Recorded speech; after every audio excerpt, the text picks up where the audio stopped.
అంత్యక్షణాలు సమీపిస్తున్న కొద్దీ ఆమెలో పైశాచికత్వం చెలరేగిపోతోంది. రక్తం కళ్ళజోడాలన్న తాతహ. నిండు పున్నమి రాత్రి 12 గంటలవుతోంది. సూర్య హోమ కార్యక్రమంలో అలసిపోయి ఉన్నాడు. కొంచెం పాలు పళ్ళు తీసుకుని నడుము వాల్చగానే నిద్ర పట్టేసింది. ఏయ్ సూర్య! ఎవరో మధురంగా పిలుస్తున్నారు. ఆ స్వరం హిప్నటైజ్ చేస్తున్నట్లుగా ఉంది. సూర్య కళ్ళు తెరిచాడు. అడవిలో వెన్నెల ఎలా విరగబడిందో చూడవా? ప్రకృతి సౌందర్యారాధకుడివి కదా. సూర్య లేచి కూర్చుని దిక్కులు చూశాడు. పిండారబోసినట్లుగా తెల్లని వెన్నెల. ఆ వెన్నెల్లో ఒక యువతి. ఆమె కట్టుకున్న ఉల్లిపొరలాంటి తెల్లచీర గాలికి అలనలన ఆడుతోంది. రా, నాతో రా. వెన్నెల్లో కొండలు కోనలు ఎంత అందంగా ఉంటాయో చూపిస్తాను. ఇంత సౌందర్యాన్ని నీ చుట్టూ పెట్టుకుని ముద్దులా నిద్రపోతావా? వెన్నెల, ప్రకృతి రెండూ ఇష్టమైనవే సూర్యకు. నీరవంగా ఉన్న అడవి తెల్లటి వెన్నెట్లో స్నానమాడుతోంది.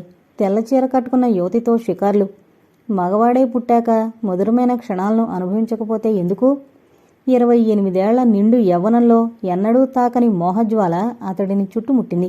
మంత్రముగ్ధుడిలా లేచి ఆమెను అనుసరించాడు. ఆమె ముందుకు సాగుతూనే మాట్లాడుతోంది. ఆమె గొంతు చాలా మధురంగా ఉంది. మత్తు జల్లుతున్నట్టుగా ఉంది. జన్మ జన్మల బంధం మనది. ఈ అడవితో అనుబంధం కూడా తక్కువది కాదు. ఈ చెట్లలో పుట్టల్లో ఆడాము పాడాము. ఇంకొన్ని గంటల్లో ఈ పైశాచికత్వం నుండి విముక్తి పొందుతున్నాను. మళ్లీ మానవ జన్మ ఎత్తబోతున్నానంటే చాలా ఆనందంగా ఉంది. ఈ చివరి రాత్రి ఒకసారి భైరవుని కొండకు వెళ్లి రావాలనుంది. ఎన్నేళ్లు కాపలా కాశాను ఆ నిధిని. ఆ గుహలో మంత్రబద్ధమైన 2 నాగిళ్లు కూడా ఉన్నాయి. మంత్రబంధం చేసింది నువ్వే. నిధికి కాపలాగా వాటిని పెట్టావు. వాటి చెర విడిపించు. నువ్వు నిక్షిప్తం చేసిన నిధిని ఒక్కసారి తాకు. ఆ నిధిని ఆవరించుకున్న దుష్టశక్తులు అంతరిస్తాయి.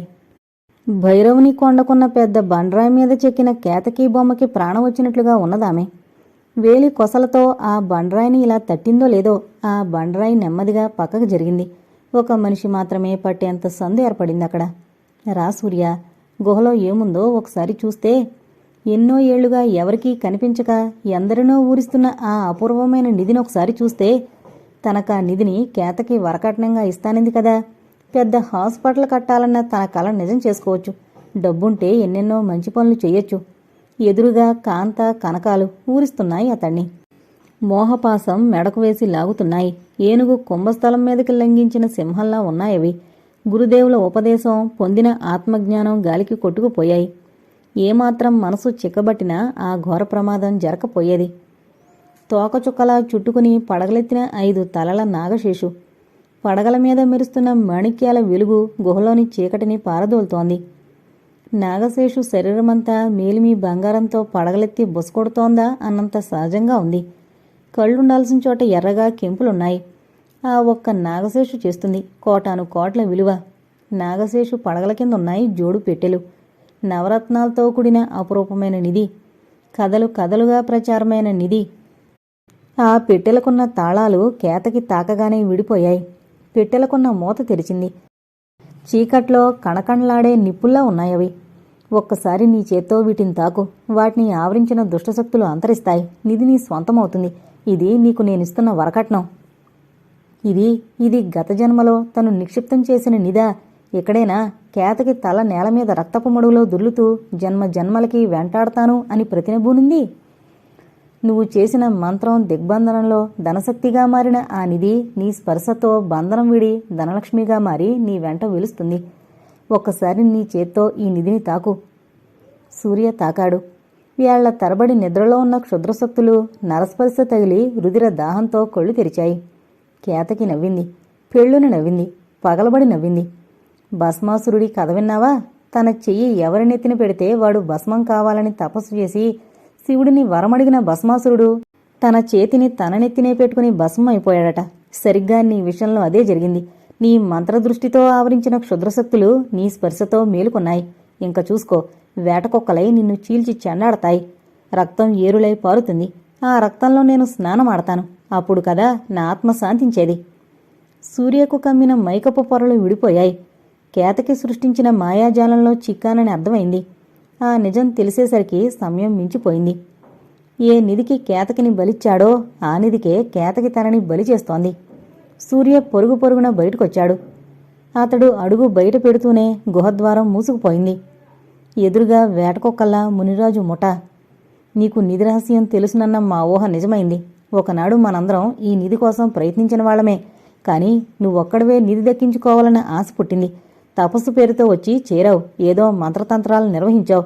చివరికి ఈ పున్నమి రాత్రి గుహలో జ్వరబడ్డావు. మేం నిన్ను రాత్రి పగలు కనిపెట్టున్నామన్న విషయం నీకు తెలీదు. మర్యాదగా గుహద్వారం తెరువు. నిధిని అందరం సమానంగా పంచుకుందాం మునిరాజు అన్నాడు. ఆ నిధి నాకేం అక్కర్లేదు, మీరే తీసుకోండి.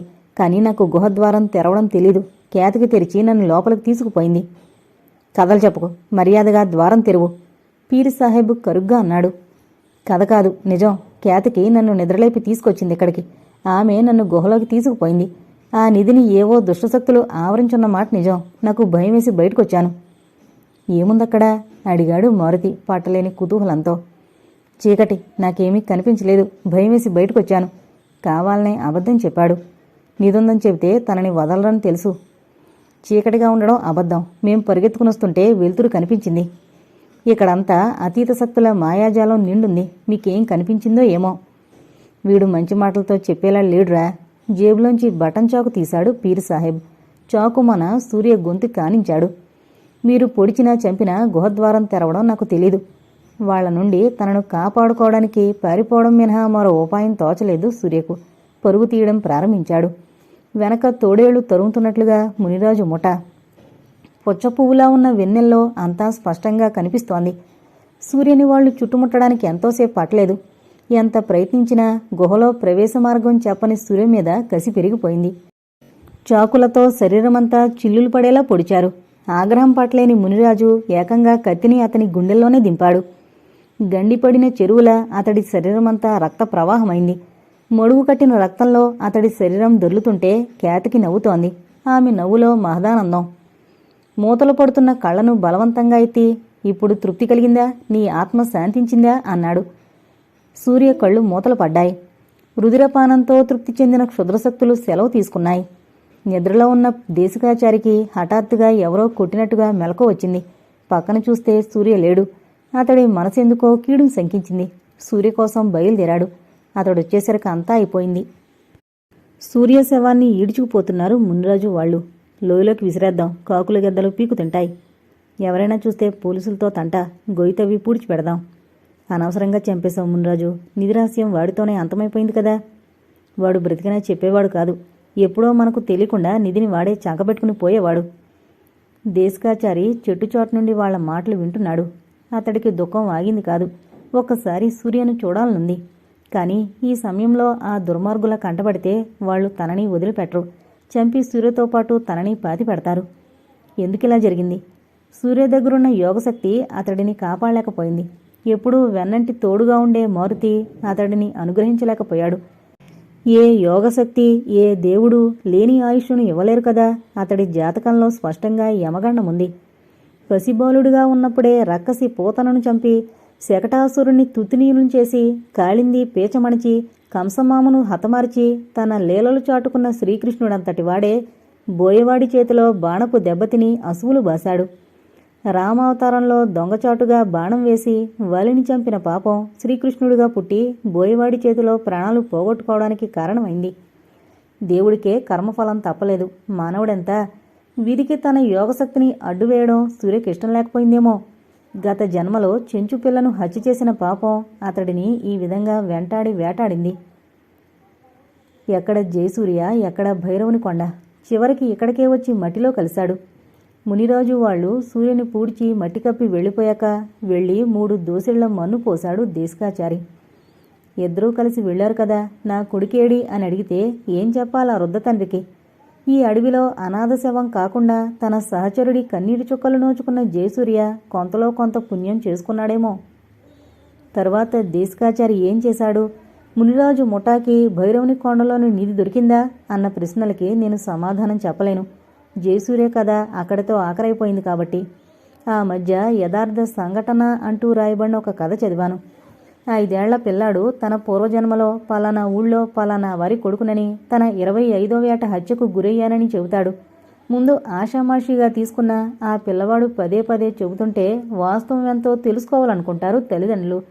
ఆ పిల్లవాడు అతడు చెప్పిన ఊరికి తీసుకువెళతాడు. ఆ పిల్లవాడు క్రితం జన్మలో తన తల్లిదండ్రులను, స్నేహితులను గుర్తుపడతాడు.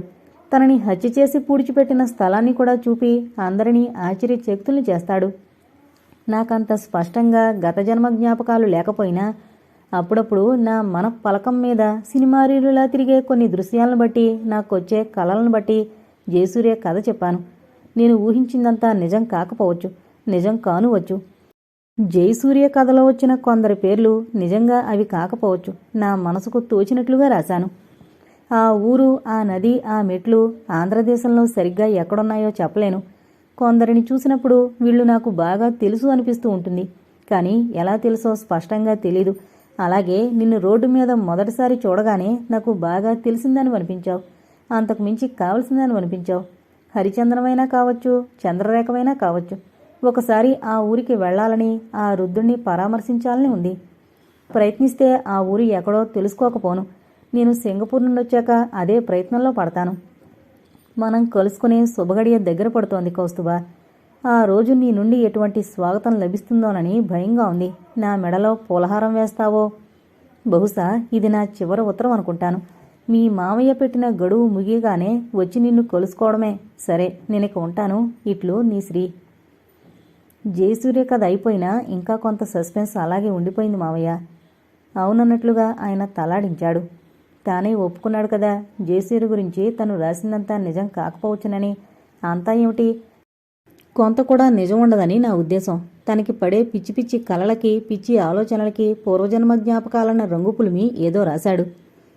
పూర్వజన్మ జ్ఞాపకాలు కొందరుకున్నట్లు మనం పత్రికల్లో అప్పుడప్పుడు చదువుతూనే ఉంటాంగామని. ఆత్రేయ కవి పూర్వజన్మలో తానెవరో చెప్పేవాడట. కొందరు మహానుభావుల చరిత్రలు చదివినా పూర్వజన్మలో తామెవరో చెప్పినట్లుగా ఉంటుంది. పుట్టపర్తి సాయిబాబా తాను గత జన్మలో షిరిడీ బాబానని చెప్పుకున్నాడు. ఆ షిరిడీ బాబా కథ చదివితే అంతకు ముందు జన్మ గురించి కూడా ఉంది. మంత్రాలయం రాఘవేంద్ర స్వామి వారి గురించి శ్రీచక్ర రాశాడు కదా. అలా కొందరికి తన పూర్వజన్మలో తామెవరో తెలుస్తూనే ఉంటుంది. శ్రీచక్రదంతా ఒట్టి భ్రమ అని కొట్టిపారేయడానికి వీల్లేదు అన్నాడు యోగానందం. కథ చదవడానికైతే బాగుంది. ఏదైనా పత్రిక పంపించమని చెబుతాను. అతడు చెప్పిందంతా యథార్థమే అయితే శ్రీచక్రని మామూలు మనుషుల్లో జమ కట్టడానికి వీల్లేదని నా ఉద్దేశం. మీ బావగారికి చాలా జబ్బు చేసిందండి. పిల్లల్ని వెంటబెట్టుకుని మిమ్మల్ని రమ్మన్నారు అని చెప్పాడు ఆ రోజు ఊరు నుంచి వచ్చిన మనిషి. ఏమిటి సుస్థి అని అడిగాడు యోగానందం. ఆ మధ్య చాలా జ్వరం వచ్చిందండి. 4 రోజులు ఒకటే జ్వరం. జ్వరంలోనే పసిరికలు కనిపించాయి. మందులేమీ వాడడం లేదా? ఏవో నాటుమందులు వాడుతూనే ఉన్నారు. కాళ్ల మీద, ముఖం మీద వాపులు కనిపించాయి. ఇంకేం బ్రతుకుతాడండి, ఇహ రోజులే. ఎప్పుడో 7-8 ఏళ్ల క్రితం ఒకసారి వచ్చాడు కౌస్తుభ తండ్రి రామనాథం. ఆ తర్వాత ఉత్తరాలు మాత్రం రాసేవాడు. వచ్చి పిల్లలను చూడాలని మనసు ఆరాటపడుతోందని, కానీ వాళ్ళకేమీ తెచ్చివ్వలేని అసక్తత తన కాళ్ళకి బంధమైందని, కన్నానే కాని ఒక్కనాడు వాళ్లకొక చీరగుడ్డ కానీ, ఒక 10 రూపాయలు కానీ ఇవ్వలేకపోయినని, ఈ దరిద్రపు ముఖంతో పిల్లల ముందుకు రావాలంటే సిగ్గుగా ఉందని రాసేవాడు.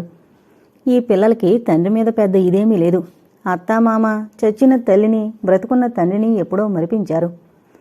మరనాడు ఉదయం 3 పిల్లల్ని వెంటబెట్టుకుని వెళ్లాడు యోగానందం. రామానందం పరిస్థితి సీరియస్గానే ఉంది. మనిషి చిక్కిపోయి అస్థిపంజరంలా ఉన్నాడు. పాదాల మీద, ముఖం మీద వాపొచ్చి వికృతంగా కనిపిస్తున్నాడు. తన 3 పిల్లల్ని, యోగానందాన్ని దగ్గర కూర్చోబెట్టుకున్నాడు. పిల్లల బొగ్గల మీద, చేతుల మీద స్పృశించాడు.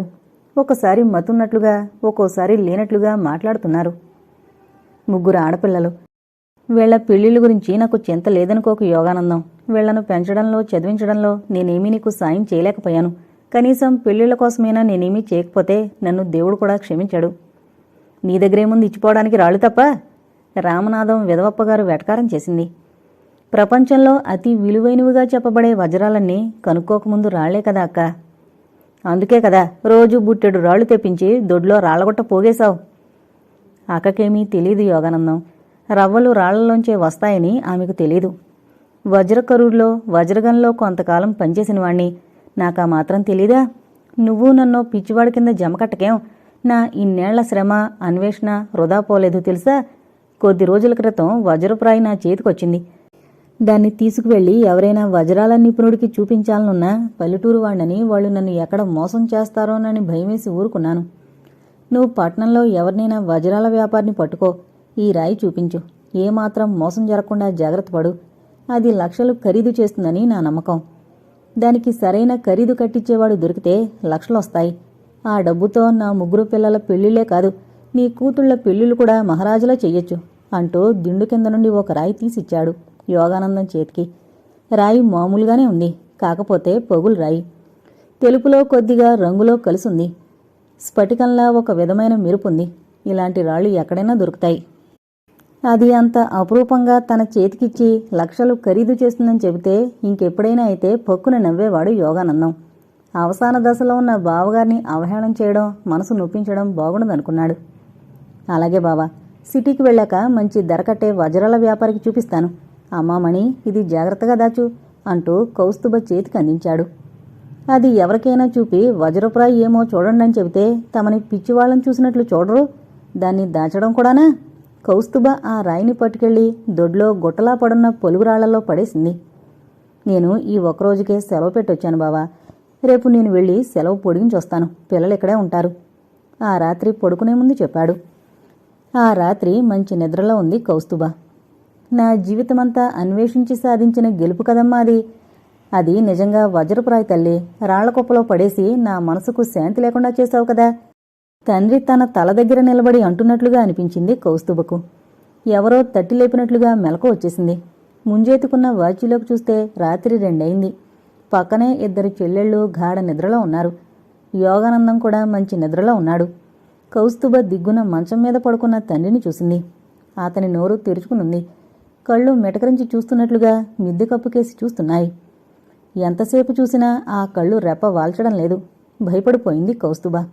మావయ్య, కంపిత స్వరంతో యోగానందాన్ని లేపింది. ఏమిటి మణి, నాన్నకేమైందో చూడు మావయ్య. యోగానందం లేచి బావగారిని చూశాడు. ప్రాణం పోయింది అంటూ తెరుచుకున్న నోరు మూశాడు, కళ్ళు మూశాడు. అక్కగారు లేచి లబోదిబో మొత్తుకోసాగింది. ఆవిడ చిన్న వయసులోనే భర్తను పోగొట్టుకుని పుట్టిల్లు చేరి తమ్ముడిని చూసుకుంటూ బ్రతుకుతోంది. ఆ తమ్ముడిక లేడంటే నా మనసుకు శాంతి లేకుండా చేశావు కదా. తండ్రి మాట మనసులో ప్రతిధ్వనిస్తుంటే కౌస్తుభ మనసు కలత చెందింది. తండ్రిగా ఆయన తనకేమీ చేసుండకపోవచ్చు, కూతురుగా తనేం చేసింది? ఆయన ఆత్మ క్షోభించినట్లు చేసింది కదా. అది రాయి కావచ్చు, వజ్రం కావచ్చు, ఆయన కోరిన విధంగా చేస్తే సరిపోయేది. రాళ్ల కుప్పలోకి విసిరేసి తప్పు చేసింది. తండ్రి తన తల దగ్గర నిలబడి మాట్లాడినట్టుగా కావడం గురించి యోగానందానికి చెప్పింది కౌస్తుభ. ఆత్మలు, అతీత శక్తుల గురించి అవహేళన చేసేదానివి కదా. ఇప్పుడు నీకైన అనుభవం గురించి ఏమంటావు అన్నాడు యోగానందం. నేను ఆ రాయిని తీసుకెళ్లి దొడ్లో కుప్పల మీద పారేసిన సంగతి నాన్నకెలా తెలిసింది మావయ్య? క్షణభంగురమైన ఈ దేహాన్ని వదిలాక ఆత్మలకి కొన్ని అతీత శక్తులు ఏర్పడతాయంటారు. ఆయన కూడా జయసూర్య కథలోలా దెయ్యంగా మారతారా తన ఆఖరి కోరిక తీరినందుకు? తను చేసిన పనికి చాలా ఆవేదన పడుతోంది కౌస్తుభ. అకాల మరణం పొందిన వాళ్ళు దెయ్యాలవుతారంటారు. మీ నాన్నది అకాల మరణం కాదు, ఆయుష్ చెల్లిపోయారు. ఆయనది సహజ మరణం. మళ్ళీ ఏ అమ్మ కడుపులో పడ్డానికి వెళ్ళిపోయాడో అన్నాడు యోగానందం. ఆయన మరణశయ్య మీదుండి కోరిన చిట్టచివరి కోరిక. ఆయన జీవితమంతా శ్రమపడి సంపాదించిన రాయి నేను రాళ్లపాలు చేశాను మావయ్య. ఈ విషయం నన్ను జీవితమంతా వేధిస్తోంది. తెల్లవారుతూనే దొడ్లోకి పరిగెత్తి రాళ్లకొప్పలో నిన్న పారేసిన రాయి కోసం చూసింది. కానీ గుర్తుపట్టలేకపోయింది. అక్కడ అన్ని రాళ్లు ఒకేలా తెల్లగా స్ఫటికాల్లా మెరుస్తున్నాయి. చితిమీద పడుకోబెట్టిన తండ్రికి తలకొరి పెడుతున్న కౌస్తుభకి ఎంత ఆపుకోవాలన్నా దుఃఖం ఆగింది కాదు. ఆయన మరణశయ్య మీదుండి కోరిన చిట్టచివరి కోరిక తీర్చకుండా చేశానన్న బాధ ఆమెను వేయడం లేదు. 3వ రోజు శ్మశానంలో అస్థికలు ఏరి కొండలో వేసి గుడ్డలో మూట కట్టారు. ఈరోజు తిథి వార నక్షత్రాలు బాగున్నాయి. కృష్ణలో నిమజ్జనం చేస్తే ఒక పనైపోతుంది చెప్పాడు దినవారాలు చేయించడానికి కుదుర్చుకున్న బ్రాహ్మడు. ఇక్కడికి కృష్ణ ఎంత దూరం శాస్త్రిగారు అడిగాడు యోగానందం.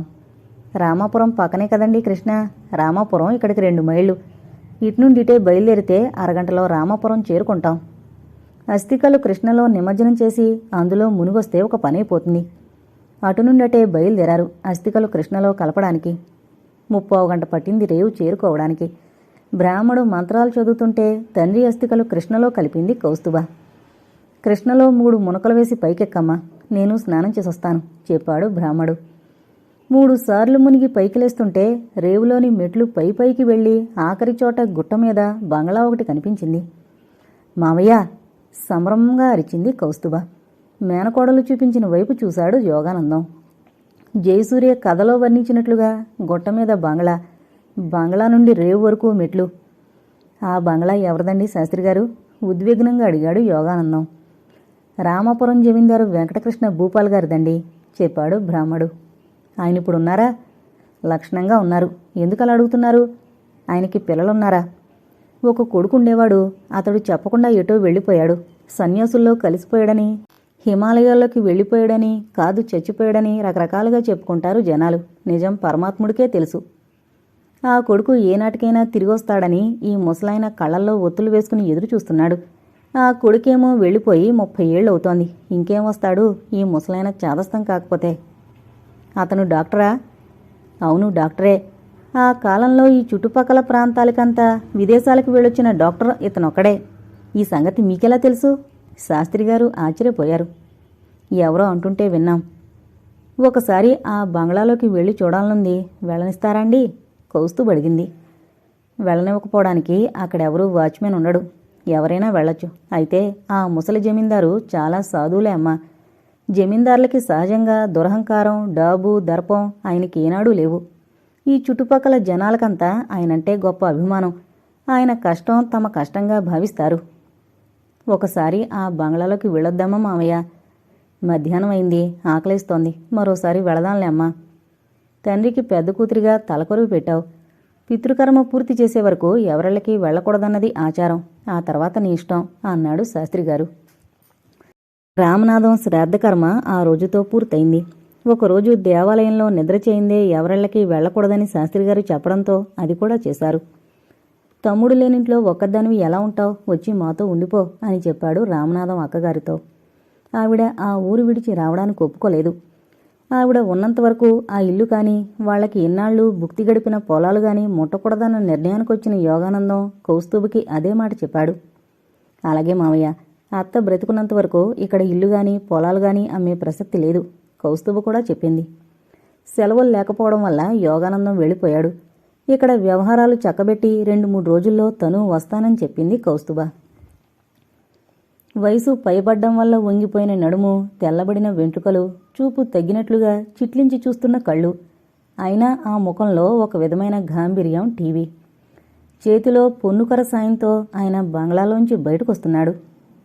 నమస్కారమండి, వినయంగా చేతులు జోడించింది కౌస్తుభ. ఆయన తలెత్తి చూశారు. కళ్ళల్లో ప్రశ్నార్థకం కదలాడింది. నా పేరు కౌస్తుభమణి అండి. ఒకసారి మిమ్మల్ని కలుసుకుందామని వచ్చాను. ఏ విషయం గురించి అమ్మాయి? మాది పక్క గ్రామమేనండి. మా నాన్నగారు మీ అబ్బాయి జయసూరి గారు క్లాస్మేట్స్ అట. నేను పని మీద ఇక్కడికి వస్తుంటే తన ఫ్రెండ్ క్షేమ సమాచారాలు తెలియక చాలా రోజులైందని ఒకసారి కలిసి రమ్మని చెప్పారు మా నాన్నగారు. ఆల్బంలో తామిద్దరూ కలిసి దిగిన ఫోటో ఉంటుందట, అడిగి తీసుకురమ్మన్నారు. మళ్ళీ ఆ ఫోటో తీయించుకుని పంపించేస్తానన్నారు.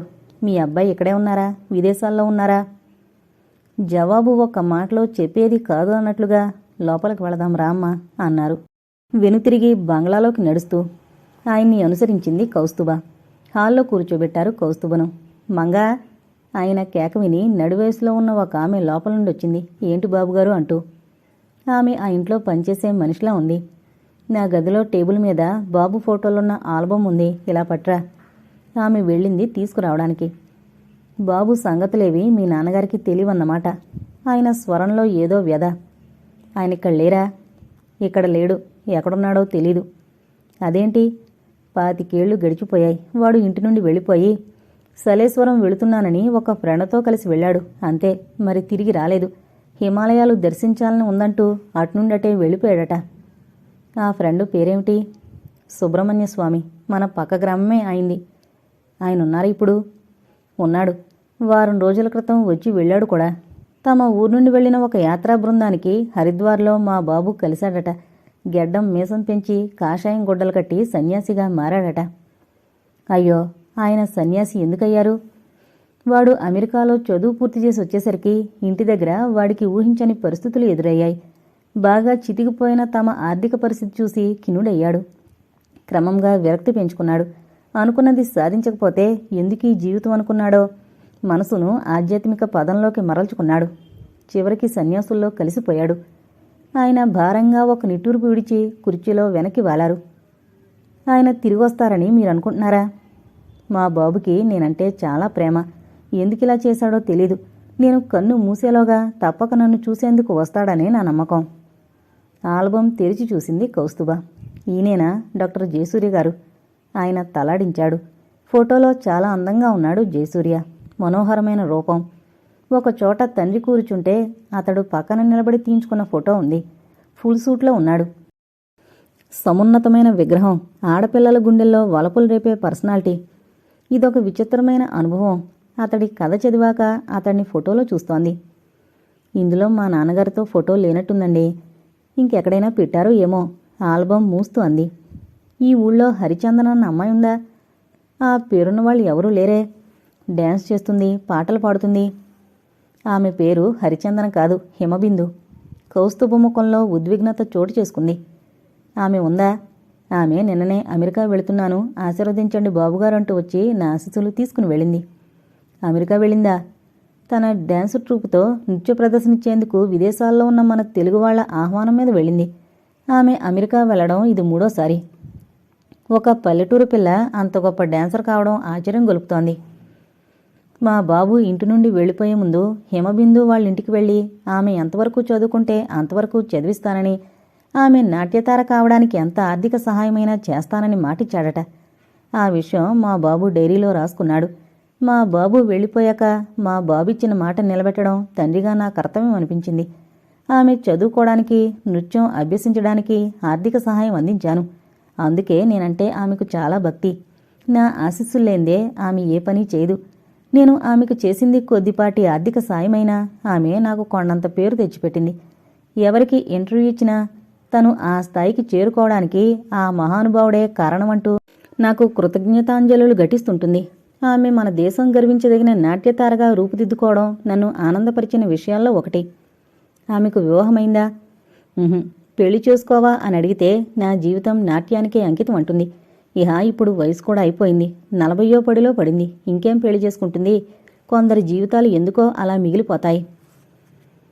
తను జయసూర్య కథలో వచ్చిన సెకండ్ హీరోయిన్ హరిచందన కాదు, మిగిలింది చంద్రరేఖ.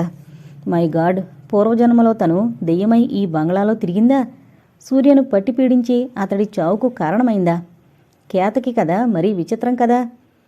పూర్వజన్మ జ్ఞాపకాలు లేకపోవడం నిజంగా మనిషికి దేవుడిచ్చిన వరం. మనిషికి పూర్వజన్మ జ్ఞాపకాలుంటే అతడి మనసెంత ఘర్షణకు గురవుతుంది. తానెవరో తనకు మాత్రమే తెలిసి ఇంకెవ్వరికీ తెలియని పరిస్థితి వస్తే అంతకంటే భయంకరమైన అనుభవం మరేదీ ఉండదు మనిషికి. ఈ బంగ్లాలో తెల్లచీర కట్టుకున్న ఒక ఆడదయ్యం తిరిగేదట, నిజమేనా? ఈ సంగతులన్నీ నీకెలా తెలుసమ్మాయి? ఆయన ఆశ్చర్యపోయాడు. మా నాన్నగారికి మీ అబ్బాయి అన్ని సంగతులు రాసేవారట. ఒక విధంగా మా బాబు ఇల్లు విడిచిపోవడానికి ఆ దెయ్యం కారణం అనుకుంటాను. చాలా పీడించింది.